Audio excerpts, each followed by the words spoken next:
भिरियासिटी लाखा road भरिसां ॻोठ रुस्तम ख़ासि गली में ओचितो मुनीर ख़ासि गली जे घर जे लोढ़े खे बाहि लॻी वई, जेका ॾिसंदे संदसि घर समेत ॿियनि घरनि खे बि वकोड़े वई। बाहि सबबि मुनीर अहमद ख़ासि गली, नदीम अली, मुर्तज़ा ख़ासि गली, जबारी पहलवान ख़ासि गली समेत 12 घर सड़ी राख थी विया। घरनि में पियल घरनि जो सामान, अनाज, नियाणियुनि जा ॾाज सड़ी रख थी विया, जॾहिं त 4 भलोड़ नस्ल जूं ॿकरियूं बि सड़ी मरी वयूं। बाहि विसाइण लाइ भरपास जे ॻोठाणनि पहुची विसाइण जी वॾी कोशिशि कई, पर सख़्त गर्मी जी हवा जे झोले ऐं तपिश सबबि न विसाए सघिया।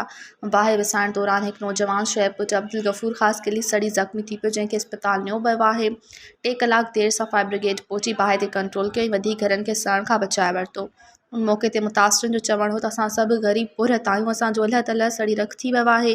इन्हनि वज़ीर आला सिंध DC नौशरफ़ फ़िरोज़ी तक जे चूंडियल नुमाइंदनि खे अपील कई त असांजी वाहिर कई वञे। मज़ीद ख़बरनि ऐं तफ़सीलात लाइ विज़िट कयो असांजी वेबसाइट www.awamiNewsHD.com ऐं ॾिसंदा रहो अवामी न्यूज़ HD।